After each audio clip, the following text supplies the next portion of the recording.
What are your expectations for Vasily Podkolzin on the second line? I think he'll be exactly the same. Work really hard.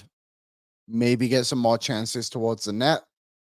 Hopefully he can just kind of find that skill that he was assumed to be brought into the league with when he went 10th overall to Vancouver. And I think it can work. And I think he's the player you want to find his game quicker maybe than others. Obviously, Nugent Hyman, you need to get on, but you know that's going to come. Yeah. With Podkolzin, I don't know this, but if he can get a goal, he seems like the kind of guy that was just going to be like, damn, I scored again. Like, awesome. Like, gain some confidence from it. Keep Skinner on your third line. I think it could work. I don't really have expectations, I guess it's a good way to put it. Yeah, he's played a couple of really nice games.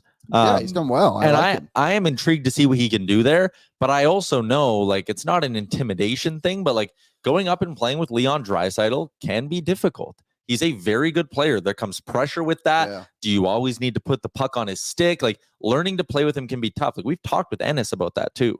And I just, again, I'm a broken record when it comes to this, but it really does make me so frustrated. If you think there's a chance this works, you need to give it 3 or 4 games. We can't do one game and you lose in overtime and it's like, well, that didn't work. Down you go, Skinner back up. Because I also do think that third line has a chance to be something for you. And I love what Bruce Kurlock says of like, man, you put 3 guys with good offensive skill and Henrique, Brown, and Skinner out there, and you give them the chance to have gravy matchups. They can be difference makers. They can produce for you. They can outscore the other team on a consistent basis. And then you look at that second line and it's like, hey, anytime Leon Draisaitl is on the ice, he's going to have a chance to produce. That line has a chance to work. He can get his. So you put him with Arvidsson, who is a hard worker and good defensively. You put him with Podkolzin, who, what is he? He's a hard worker, physical, and he's good defensively. You have a chance to build a line that can eat tough minutes, still have a chance to outproduce the other team, but more importantly, be trusted in your own end and not make mistakes. And that just opens up that third line to be even more dangerous for you. So I think this second line can really work. I think it can be a good shutdown trio for the Oilers, but here's what you need in that. You need buy-in from the guy down the middle of the ice. And I don't want this, and it's something that drove me nuts, and we talked about it yesterday when I sent out a tweet about that shift Draisaitl had against Carolina, where McDavid was zipping around in the neutral zone and Draisaitl was just wandering to come tag up for the offside. And then 15 seconds later, whatever it was, he buries a guy from behind, gets a penalty, he's in the box. Oilers are shorthanded. You need a bit more than that from Leon. And what drove me nuts is I love Leon Draisaitl, top 5 player in the NHL, very unique skill set. The Oilers are beyond lucky he is going to spend his entire career in orange and blue. What drives me nuts is when you make an observation like that and you put it out on Twitter, and I know everyone's going to be like, yeah, man, it's the internet. What do you expect? And people are like, oh, signed up for 8 more years, got his paycheck and dipped, lazy Leon. No, you can criticize one moment of a player in a regular season without it being a blanket statement about what the guy's like overall. And Mulek says he took 3 brutal icings. He looks unengaged. And that's kind of what I'm getting at right now, because it's not just 29, it's 97 too. That, as great as he was, that play in overtime was awful. Yeah. We highlighted the one against Dallas where he just kind of wandered back and didn't pick anybody up. Those two haven't been as good as they need to be.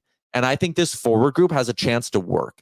But the way it's going to work is if 29 is fully engaged, 97 plays the way he does against Carolina through regulation, and then that third line can work, and that fourth line, I honestly don't have as many concerns about them as I thought I would coming into the season. What else it's going to need is the power play waking up and the goaltending waking up, and you might be sitting there going, why does that matter? Because if the goaltending's good and the power play's good, they'll win a couple of games that maybe they weren't supposed to, and it's going to, quite frankly, force Chris Knoblauch to not change them up. Because at this point, it's clear Chris Knoblauch has no interest in running the same lines together unless they're winning. So you need the other facets of your game going so you can allow these lines to overcome that blind spot of Knoblauch's and actually allow them to start to create some chemistry. Yeah, I'm with you. The power play really is the reason they've lost these games. Yeah. They've actually been pretty solid at 5-on-5 for the most part, minus the obviously. But you know what? No, I would just say overall, like the special teams has really blown it for them so far this season. And that's going to damage everyone. I went back and looked. So Podkolzin, obviously, this is a few years ago now, 21, 22, when he was a rookie in the league, who he played with. He had the most success with skilled players like Niels Höglander, Elias Pettersson. He had 5 goals on that line with them.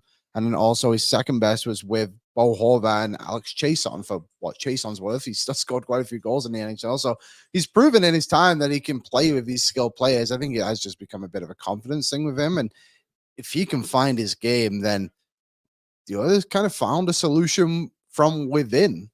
You know, we talked about it yesterday. Like Janmark, you can't have him on your third line anymore. Basically, he's just a fourth line player. It's like if you can keep Skinner down on that third line and have that line kind of have their moments, and then you have Draisaitl with Arvidsson and Podkolzin rolling, you're looking pretty dangerous with your 9 forwards there. Just quickly, Doug Waite, 97 engaged, 29 playing smart, third line producing, special teams producing, Nurse gone, keys to victory. Yeah, I mean, until the last one there, you had me a little bit. But and another thing, Maynard, Nobby's becoming McClellan 2.0. But I mean, like, listen, we got pissed off at the McClellan blender, then we got pissed off at the Tippett blender, then we got pissed off at the Woodcroft blender, now we're pissed off at the Knobloch blender. I mean, maybe at some point I should just change my expectations of this whole thing, but regardless. What's up, Nation citizens? If you like that video, then you need to be subscribed to the Oilers Nation YouTube. Podcasts, live shows, exclusive interviews, and analysis. Everything you need from your favorite voices at Oilers Nation. And you don't want to miss any of it, so hammer that subscribe button.